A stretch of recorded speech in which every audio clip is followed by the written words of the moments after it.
No fue una simple aclaración administrativa. No fue una respuesta menor en una conferencia matutina. Fue una señal de poder. Y también una prueba. Cuando estalló la polémica por la pérdida del estatus de donatarias autorizadas para cientos de organizaciones, la presión pública no tardó en apuntar hacia una sola figura, Claudia Sheinbaum. La acusación era explosiva. Sus críticos insinuaban que la nueva presidenta había decidido cerrar el paso a grupos incómodos, especialmente a aquellos que durante años confrontaron al obradorismo desde la sociedad civil, los medios y el activismo anticorrupción. El mensaje opositor era simple, potente y diseñado para aprender rápido. Sheinbaum había dado un manotazo autoritario, pero Sheinbaum respondió de una manera que cambió por completo el terreno del enfrentamiento. No asumió la decisión como política, no buscó justificarla ideológicamente, no entró a pelear en el mismo lenguaje de sus adversarios. Hizo algo más calculado, trasladó toda la discusión al terreno técnico. Según su versión, no hubo una orden presidencial, ni una instrucción personal, ni una operación dirigida desde Palacio Nacional. Fue, dio, una evaluación estrictamente técnica del SAT, basada en criterios legales y fiscales. Esa respuesta parece defensiva, pero en realidad encierra una jugada mucho más sofisticada, porque al separar su figura de la ejecución concreta, Sheinbaum intenta blindar la presidencia del costo inmediato, sin desactivar el efecto político del resultado. Es decir, el Estado actúa. Las organizaciones pierden margen. La señal de disciplina se impone, pero la presidenta se coloca por encima de la maniobra, como si solo estuviera observando el cumplimiento de la ley. Y ahí aparece la verdadera tensión, porque en política, una decisión no deja de ser política, solo porque se presente como técnica.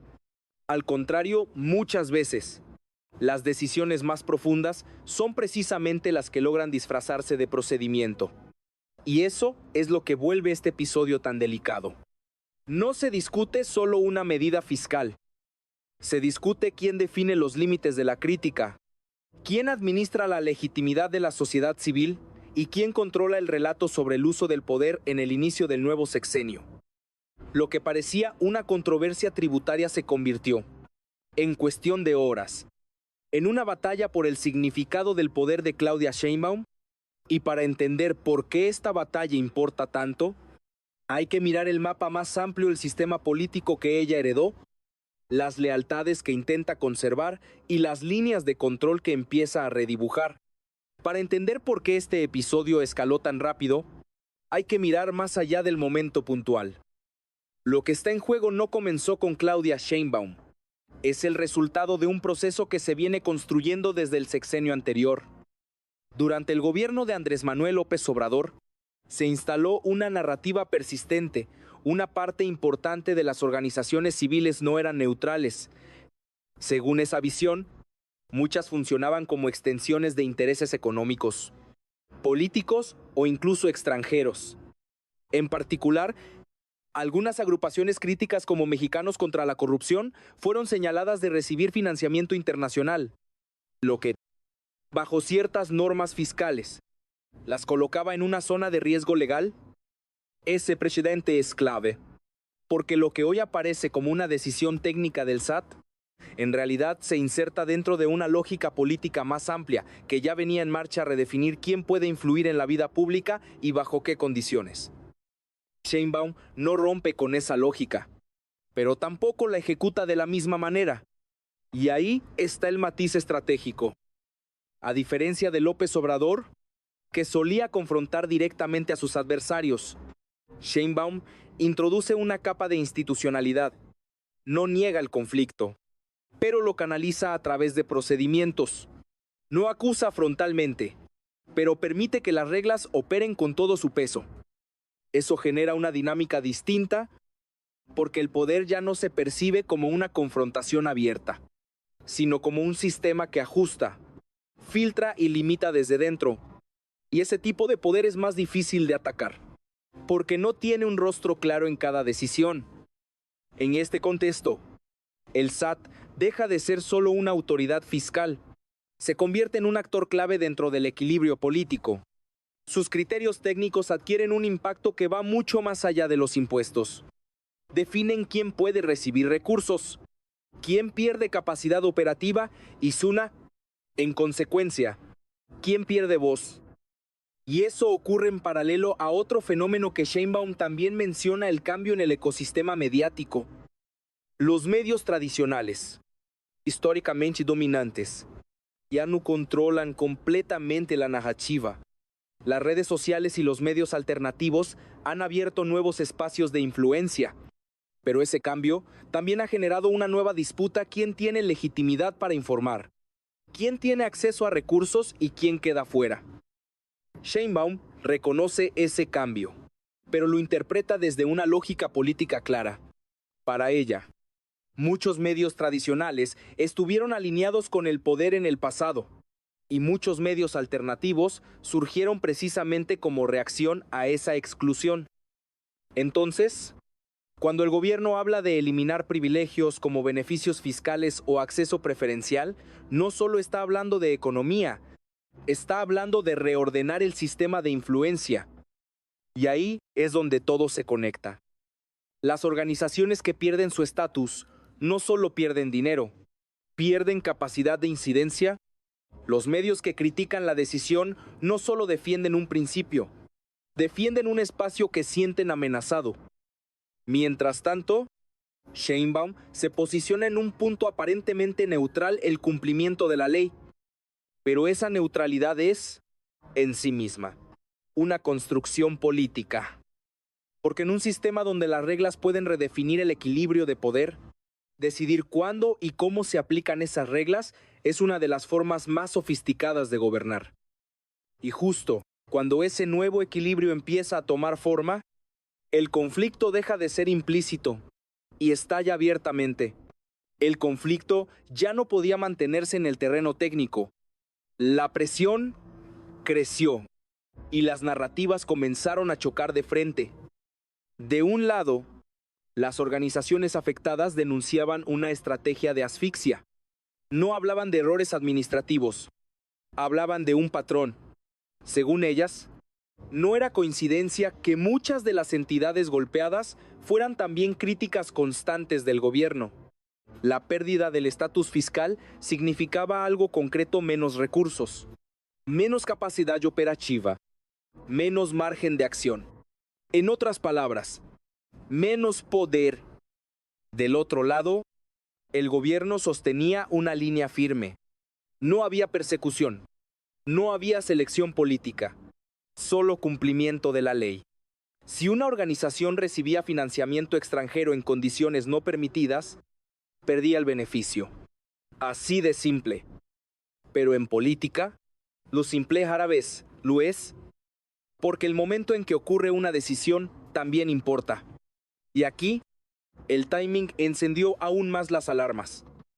El inicio del gobierno de Sheinbaum no es un periodo neutral, es una fase de consolidación.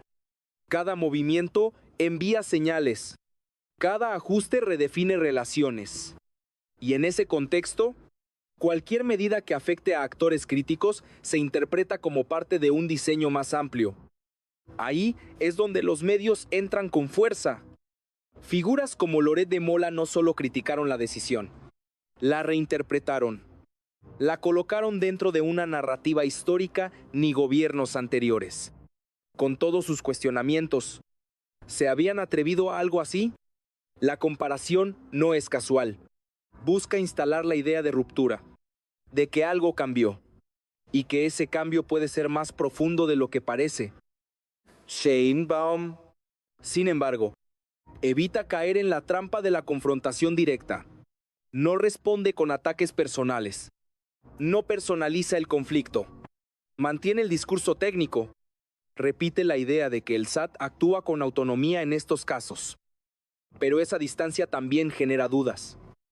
Porque si la presidenta no interviene, entonces, ¿quién define el alcance real de estas decisiones?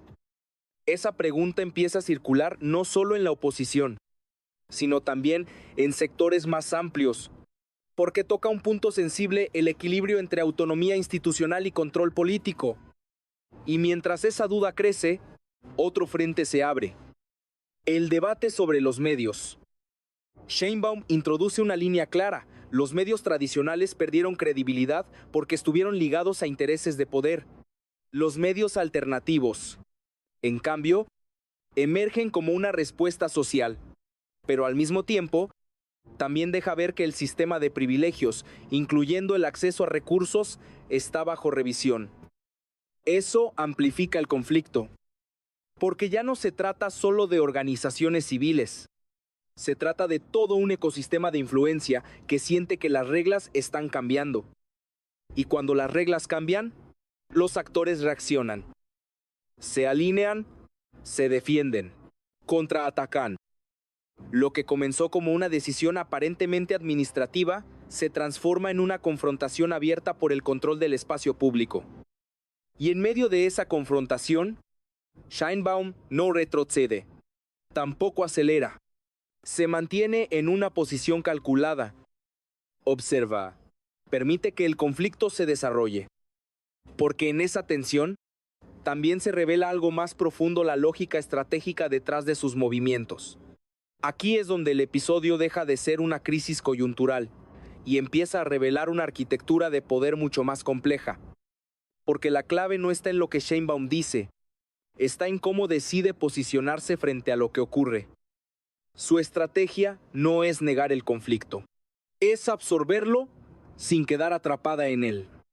Primero, hay un movimiento fundamental, la fragmentación de la responsabilidad. Sheinbaum separa 3 niveles: la decisión técnica, la ejecución institucional y la conducción política. Al hacerlo, crea una distancia entre la presidencia y el acto concreto. No porque no exista relación, sino porque esa relación se vuelve menos visible, menos directa, más difícil de atacar. Es una forma de ejercer poder sin exponerse completamente.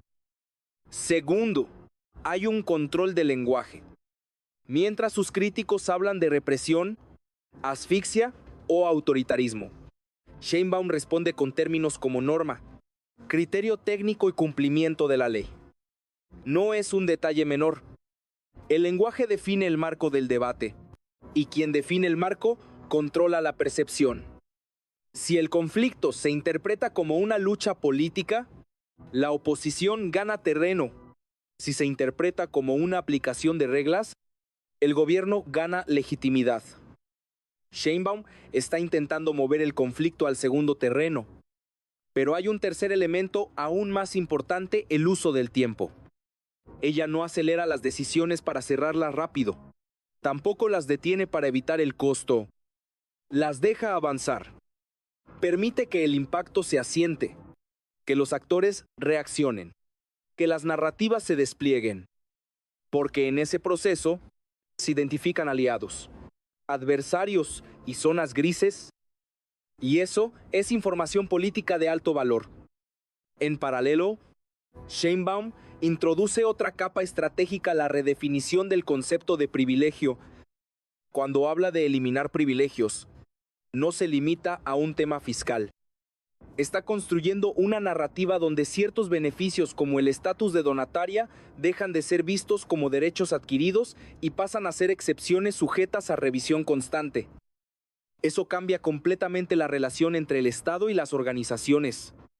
Porque lo que antes era estable, ahora es condicional, y lo que es condicional puede ser ajustado. Ese es un cambio silencioso, pero profundo. Además, hay una señal dirigida a la burocracia.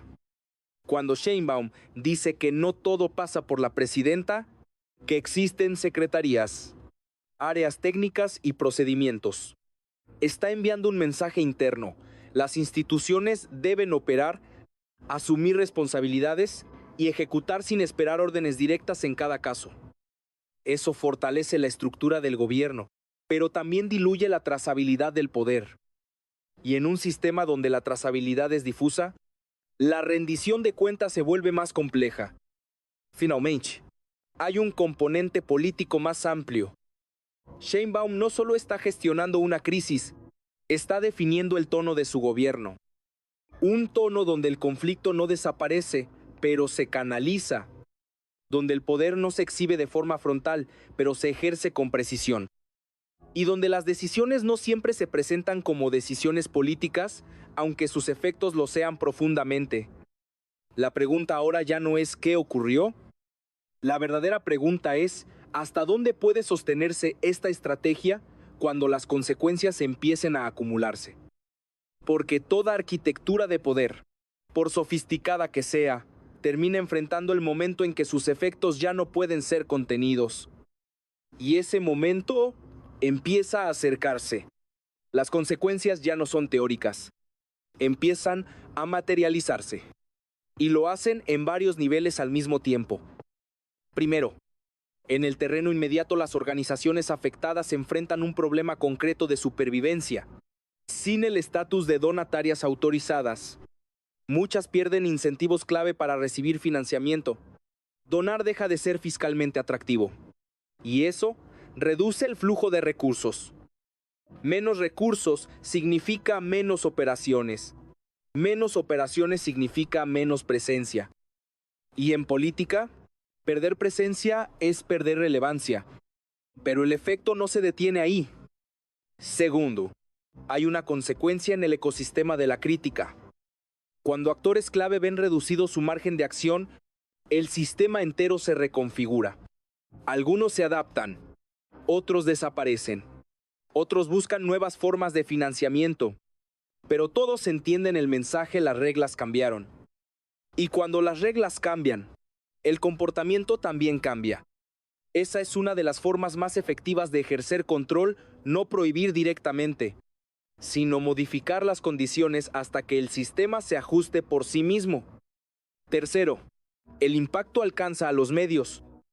La discusión sobre quién tiene acceso a recursos, quién recibe publicidad oficial y quién queda fuera se vuelve más intensa. Los medios tradicionales perciben una pérdida de influencia. Los medios alternativos buscan consolidar su lugar. Sheinbaum interviene en ese debate con una narrativa clara.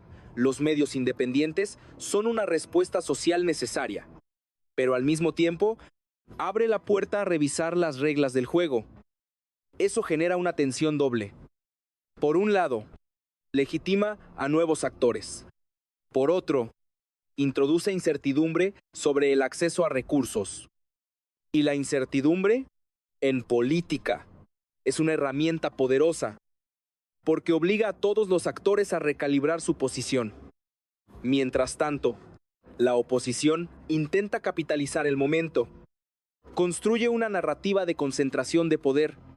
Insiste en que, aunque las decisiones se presenten como técnicas, el efecto es claramente político y busca instalar la idea de que el nuevo gobierno está cerrando espacios de manera más sofisticada, pero igualmente efectiva. Sin embargo, enfrenta un problema. No tiene el control del marco narrativo, porque Sheinbaum no entra en confrontación directa, no valida el conflicto en sus términos, mantiene su discurso en la legalidad, en la norma, en la institucionalidad, y eso le permite sostener una posición de aparente equilibrio. Pero ese equilibrio es frágil, porque a medida que las consecuencias se acumulen en organizaciones debilitadas, tensiones mediáticas, cuestionamientos internacionales, la presión aumentará. Y ahí es donde aparecerá el verdadero desafío. ¿Podrá Sheinbaum seguir sosteniendo la idea de que todo es técnico cuando el impacto político sea cada vez más evidente? ¿Podrá mantener la distancia cuando los afectados exijan respuestas directas? ¿O llegará el punto en que tendrá que asumir el conflicto abiertamente? Porque hay algo que no cambia en política. Las decisiones pueden presentarse como técnicas, pero sus efectos siempre son políticos. Y cuando esos efectos alcanzan suficiente escala, ya no hay narrativa que los contenga por completo. Lo que viene no es una resolución, es una nueva fase. Una fase donde el costo, el control y la legitimidad comenzarán a chocar de forma más directa. Y ahí, el margen de maniobra se reduce. El punto de inflexión ya está aquí. No como un evento aislado, sino como una acumulación silenciosa de decisiones, efectos y tensiones. Claudia Sheinbaum ha logrado, hasta ahora, algo que pocos líderes consiguen en el inicio de un gobierno: ejercer poder sin asumir completamente el costo visible de ese poder. Ha construido una narrativa donde el Estado actúa. Las reglas se aplican y los equilibrios cambian, pero la figura presidencial se mantiene en una posición de aparente distancia. Esa es su mayor fortaleza. Y también, potencialmente, su mayor riesgo, porque cuanto más sofisticado es el mecanismo, más difícil es sostenerlo cuando empieza a ser evidente. Hoy, el conflicto ya no gira solo en torno a organizaciones específicas. Tampoco se limita al debate sobre impuestos o donaciones. Lo que está en juego es más amplio: quién define los límites del espacio público en esta nueva etapa política de México. Y en ese terreno, cada decisión cuenta. Cada ajuste institucional, cada mensaje, cada omisión. Todo suma, todo construye percepción. Sheinbaum ha optado por una estrategia de control indirecto. No confronta de manera frontal. No personaliza los ataques. No entra en la lógica de choque constante. Pero eso no significa que no esté redefiniendo el tablero. Al contrario, lo está haciendo pieza por pieza, regla por regla, institución por institución. Y eso plantea una pregunta inevitable para todos los actores del sistema. ¿Cómo se responde a un poder que no se presenta como imposición, sino como procedimiento? Porque es mucho más fácil oponerse a una orden directa que a una norma que parece legítima. Aquí es donde la historia queda abierta. Las organizaciones tendrán que decidir si se adaptan, resisten o se reinventan. Los medios deberán redefinir su papel en un ecosistema que ya no controlan como antes. Y la oposición tendrá que encontrar una forma de confrontar una estrategia que no juega en sus propios términos. Mientras tanto, Sheinbaum sigue avanzando, sin levantar demasiado la voz, sin mostrar todas sus cartas, pero moviendo el equilibrio. Y tal vez esa sea la clave de todo este momento político. El poder ya no siempre se impone con ruido. A veces se consolida en silencio. Si este análisis te está ayudando a entender lo que realmente está pasando detrás de las decisiones, vale la pena seguir observando cada movimiento con atención. Porque lo que viene no será menos complejo, será más decisivo. Lo que empezó como una decisión técnica puede terminar redefiniendo toda una etapa política. Y apenas estamos viendo el comienzo.